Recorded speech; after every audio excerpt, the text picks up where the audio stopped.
autant entendu parler de régularisation que ces dernières semaines. Ça a commencé avec le Portugal.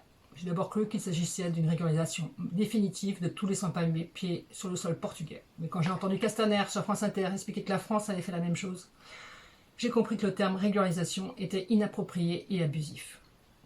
En fait, au Portugal, il s'agit juste d'une mesure temporaire permettant l'accès aux droits de toutes les personnes étrangères ayant introduit une demande, pour notamment leur faciliter l'accès aux soins.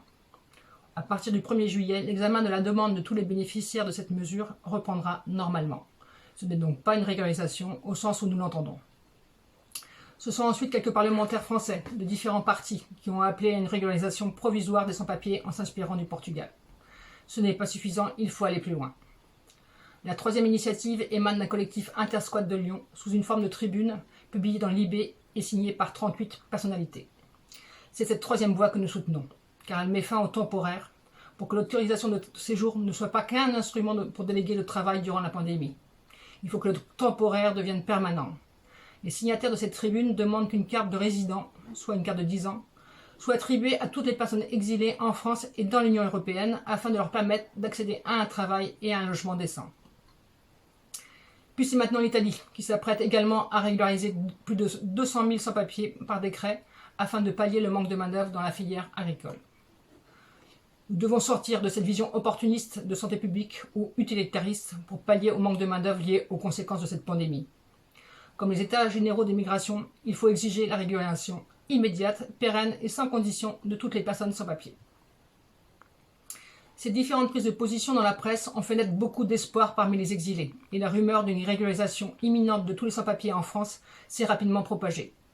Il a fallu déminer et expliquer qu'il ne s'agissait pour l'instant que d'une proposition, mais que nous allions, plus que jamais, continuer à porter haut et fort cette revendication.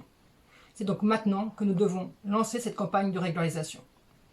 En France, la dernière régularisation massive de sans-papiers date du XXe siècle par Jospin en 1997.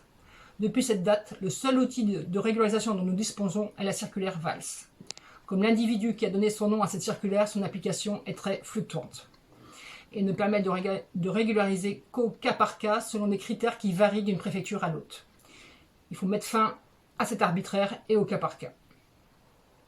À Rennes, comme partout en France, depuis plus de 10 ans, des squats et des campements se forment régulièrement pour abriter tous les sans-droits.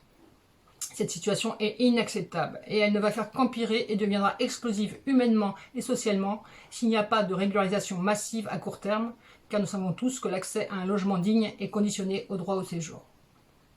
Nous ne sommes ni des islamo-gauchistes ni des utopistes. Le coronavirus nous a prouvé que nos revendications sont légitimes et possibles. Aujourd'hui, des solutions d'hébergement ont été trouvées par la mairie et l'État pour les personnes exilées sur le territoire rennais, mais cette mise à l'abri n'est que temporaire. Quelles seront les solutions quand tout le monde sera remis à la rue? Ils iront remplir les CRA, continuer d'enfermer des étrangers en pleine crise sanitaire sans perspective d'expulsion? Ils seront assignés à résidence dans un hôtel sordide? Ou ils iront rejoindre un nouveau campement? Quelques exilés, contrôlés lors de leur sortie pendant le confinement, ont déjà des convocations à la police aux frontières à partir du 12 mai. On sait que la préfecture est prête. Il faut rester vigilant, notamment au sort des Dublinés. Les délais sont juste suspendus et recommenceront à courir dès le 12 mai, contrairement à ce qui avait été annoncé.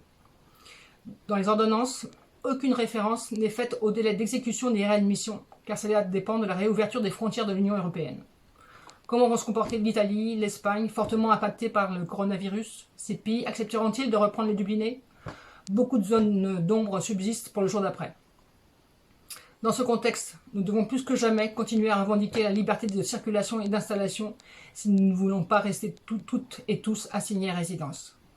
Pendant que les migrants continuent de mourir aux portes de l'Europe dans un silence confiné, la machine à expulser risque d'être enrayée encore quelques mois tant que les frontières resteront fermées.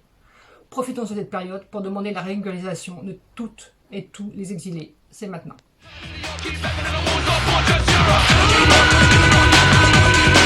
Keep